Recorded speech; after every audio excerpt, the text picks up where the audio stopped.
Good morning. Nearly 15 months ago, I made the choice to file a police report and come forward publicly about the sexual assaults Larry had perpetrated on me.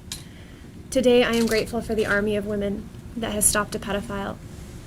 I am grateful that Larry Nassar has pled guilty to the sexual assault charges with women in Ingham County. Today, we heard the truth from Larry. He committed sexual penetration on his victims, and he is guilty of first-degree criminal assault, and I am grateful that truth has been known. But today I am also very grieved, because we have yet to hear the truth from MSU and USAG and the USOC. Officials who kept Larry in power for decades.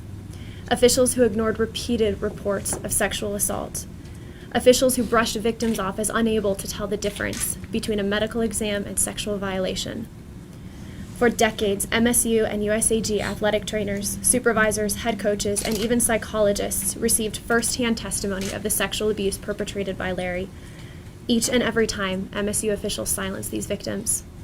And for decades, USAG's own policies on reporting sexual abuse created an atmosphere where predators, Larry Nassar and hundreds of USAG coaches, continued to prey on little girls, and the victims were silenced. Victims were told they were lucky to be seen by Larry. Victims were patronized and treated like uneducated females, incapable of, quote, understanding the nuanced differences between medical treatment and sexual assault. Safeguards were never instituted or enforced. Good reporting practices were never followed.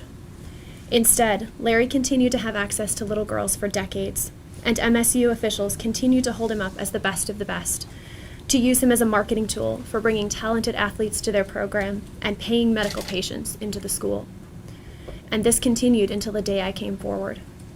When I came forward with my police report, Dean William Strample, the head of MSU's College of Osteopathy, the man who was involved in clearing Larry of sexual assault allegations only 2 years prior, sent emails and told Larry, "Good luck, I'm on your side."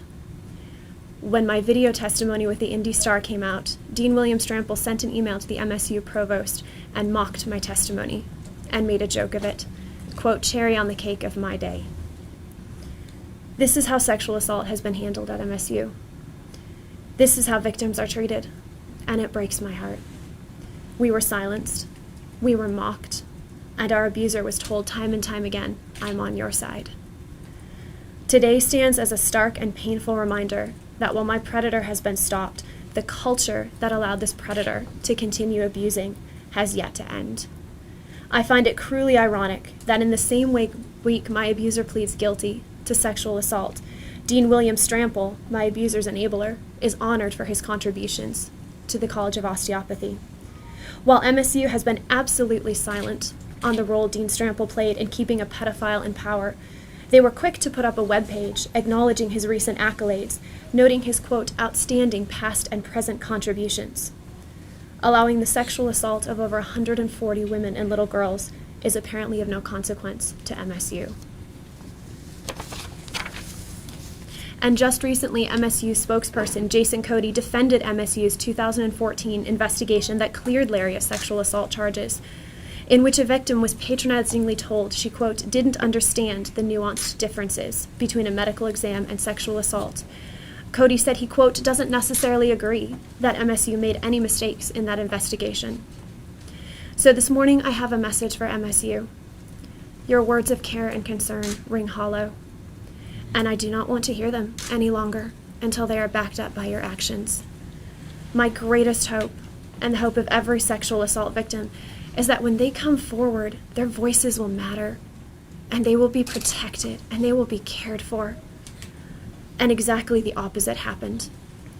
My greatest hope as a victim and as a mother was to finally see someone in authority demonstrate true leadership by taking responsibility for failures, by telling the truth and striving to do better. We are more than a year from my police report.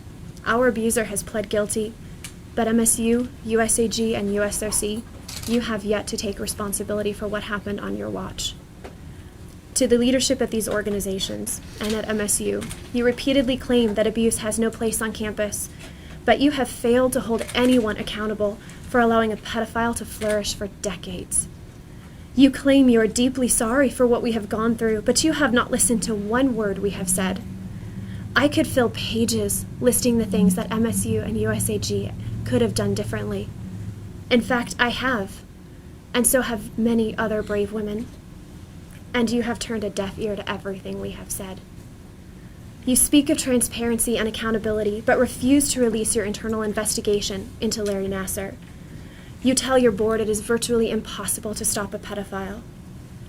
It is abundantly clear what sexual assault really means at MSU. MSU, you reserve strong words for rival schools like Penn State, but keep silent when the cover-up is in your own house. You applaud victims for speaking out, but you put a pedophile in such a position of prominence that the only way to stop him was to release every scrap of privacy I had. You have no understanding, not only of the devastation of sexual assault that I and so many other women went through, that you could have prevented had you listened to that first report in 1997, but also no understanding of the incredible cost of being forced to speak publicly because of the position of power you put Larry in.